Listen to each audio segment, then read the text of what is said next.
chances are you're using ChatGPT entirely wrong. Now, this isn't your fault because there's a lack of quality information out there on how to actually use ChatGPT to get the maximum results. So I wanted to fix that by creating today's video where I'm going to run you guys through the full prompting framework that I would use to 10x your productivity when it comes to ChatGPT. Most people use AI like a chatbot. They ask individual broken questions into new chats, and they don't properly frame their ideas in order to get the correct response. So if you want the best responses, if you want to become more productive, if you want to grow a business, create an entire business plan using AI, you need to give it the right context and you need to learn how to prompt engineer. I believe that in a few years' time, the world is going to significantly favor those who have learned to properly prompt engineer. I see a world where in the future, doctors are prompting AI in order to diagnose patients. Engineers are prompting AI in order to solve problems. Lawyers are prompting AI, they already are, in order to speed up their work and find things that they would have missed. So in every single profession, those who know how to use AI are going to be way ahead of those who don't. So instead of waiting to either lose your job or just get lapped by someone else who's using AI more than you, watch this video and learn how to use AI properly and start integrating it into your daily life. So I've put together an entire prompting framework. It can work on any LLM. It's pretty much the same principle. So if you use Gemini, it'll still work there for you to be able to absolutely smash your prompts in 2025. And this formula is going to be relevant for many months and probably years to come, because these are the basic principles that large language models, LLMs like ChatGPT, are based upon. So without further ado, let's get into the 6-part formula that will change the game for your prompting. If you do like AI content like this, make sure to subscribe to the channel and click the post notification bell. We're uploading multiple times a week to give you the edge in AI. That's why we call the channel AI Edge. But this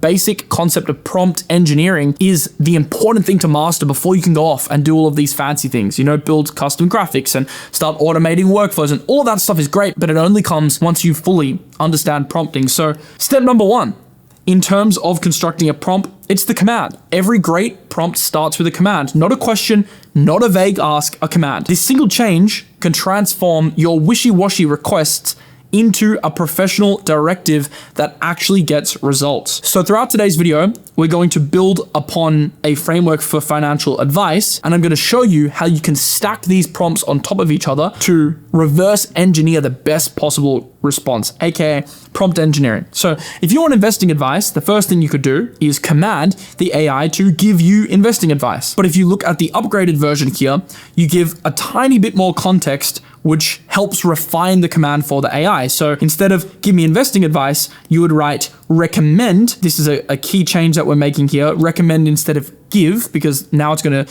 provide you with multiple options. A diversified investment strategy for a moderate risk investor saving for a home within 5 years. Action verbs are very good. So starting with analyze, create, design, recommend, generate, evaluate. This is better than give, for example. Clear intent, so you don't want any ambiguity. You want the AI to know exactly what output you expect. We're going to build on that with the remaining 5 prompts, and you want to set the tone. Command a professional, focused response from AI. So the less relaxed you are, the more direct and succinct you are with your command, the better. Now going into building block number 2, this is context. So ChatGPT can take your prompt in any direction if you let it. Your job is, when you're prompting, to narrow it down. So you need to give it the right background, the right constraints, the right goals to transform generic answers into targeted solutions. If there's one thing you take away from this video, it's that more context is always better when it comes to AI. Obviously, you have to balance the risk reward in terms of time. So if you're asking it to help you find a restaurant for tonight, you might not need to give it your entire life story to get a good response. Whereas if you're trying to build a business plan for the next 5 years, well, you're going to need a lot more context. So just keep that in mind. So an example of a prompt without context is recommend a diversified investment strategy for me. And with context, it would be more like recommend an investment strategy for a 32-year-old, for example, with a moderate risk tolerance, earning $90,000 a year, saving to buy a home in 5 years. You see how key this is? I've highlighted all of the key points here for you. Now it has your age, So it's going to tailor that based on your age. It has your risk tolerance, it has your earning capacity, and it has your goal. You want to buy a home in 5 years. See how much better this is than recommend a diversified investment strategy for me or recommend a property for me. It doesn't have any context. It's not going to know. You can speed up the process and get a better answer from the AI by providing it more context. So a general rule is the rule of 3. Who, what, and when. That is generally a good framework because it will show you the how. Moving to number 3, this is the next building block on top of command and context. This is logic. So what you want to do is you want to show the AI the shape of the output you want. If you don't do this, it'll just give you a response maybe in a format or a type of response that you don't actually want. So by defining the reasoning structure up front, you essentially guide the AI to think systematically and deliver organized logical responses. So without logic, it could be something like recommended investment strategy for a 32-year-old with a moderate risk tolerance earning $90,000 a year saving to buy a home in 5 years. With logic, it adds list the asset categories, explain the percent allocation for each, and briefly justify the rationale behind each choice. See how you're now telling it how to respond. You're not letting it send you too much information or not enough information. You're telling you exactly what you want. You want asset categories, you want the percentage allocation, and you want to justify the rationale behind each choice. You can go a step further. You can say, also format this as a screenshotable Apple Notes format. Or you can say, give me a copy and pasteable asset that I can send to my partner. Or you could say, respond in the form of a PDF, because you might want to save it for another purpose and even run it through another LLM. That's something I'll be talking about in the future, how to stack multiple LLMs on top of each other to get the best possible outputs. But you always want to give it the logic as to how you want your response. So commanding is one thing, context is another thing, but how you get the response is very important. And this is something a lot of people skip. They just ask a question, what's the best investment strategy for me as a 32-year-old if I want to buy property? Okay, but how's it going to respond? What format? You got to think about these things. Do you want it in a table? Do you want it in a graph? You can do all sorts of things. For example, you can see in front of you, this structure of this video was made using AI, and that's because I prompted it. I said, I want it like this. I want it as a website. I want to be able to scroll through. I want it to be interactive. And then I tweaked it after that. Right, 3 more very important things now to be the best prompting engineer. Number 4, role play. The way you prompt doesn't just affect what the AI says, it affects who it becomes. Assign a role, this is a very good tip by the way, and watch generic responses transform into expert level insights with the right perspective and depth. So you are giving the AI a role. So if you're investing, ask it to be a qualified investment manager. If you want advice in the context of a lawyer, you would ask it to be a lawyer with 10 years experience in the specific field that you're prompting on. For example, in finance, you would add this bit. You are a certified financial advisor with 15 years of experience specializing in personal finance and midterm investment planning. See how much better this is? Because now the AI is going to mold into what you want. Ultimately, you're replacing something with AI. Instead of going to an investment manager, you're now using AI to give you that preliminary information. So you need to have it know who you want it to be.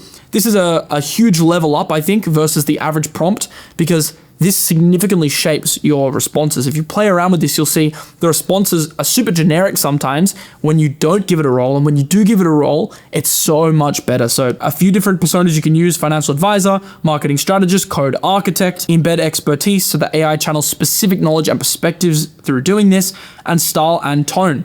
This is very important. If you want a more conservative advice, you would say be brutally honest, be a conservative banker, or be a creative.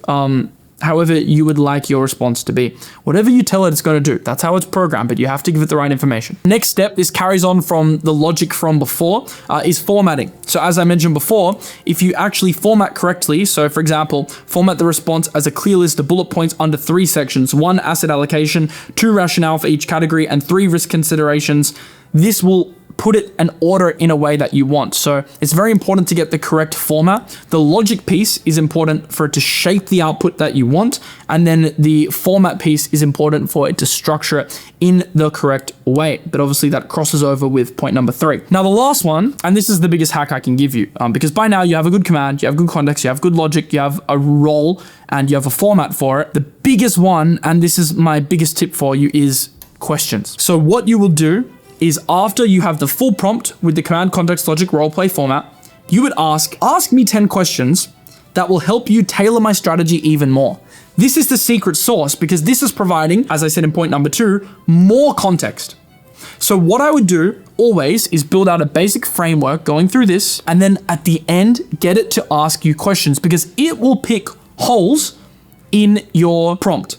For example, if you wanted to be your financial advisor, it might say, okay, your risk tolerance is medium, but is this medium in terms of having the objective of making, 1 million or 10 million? Because that will change your potential strategy. It might say, are you okay with a 10% compounded annual growth rate, or would you like to target closer to 15, knowing that you'll take on more risk? It'll ask these nuanced questions, which you may not have even thought about, but it will help give you a better answer. Ultimately, I think number 6 is the thing that really separates the great prompters from the weak ones. And I'll give you another tip here. Use voice memos. I, all the time, on my phone, will prompt ChatGPT on voice memos. So what I'll do is I'll say, ask me 10 more questions. I'll answer the 10 questions, and I'll say, okay, based on the 10 answers that I gave you, ask me another 10 questions that fill in gaps. Then I'll answer another 10 questions. Then I'll say, give me another 10 questions, and I'll do 30 questions. And then I'll only stop answering questions. I'll talk and talk and talk, and I'll only stop at the moment that I think it's starting to repeat questions. Because as long as it gives me fresh questions, I know that it doesn't have all the information. The second it stops giving me fresh questions,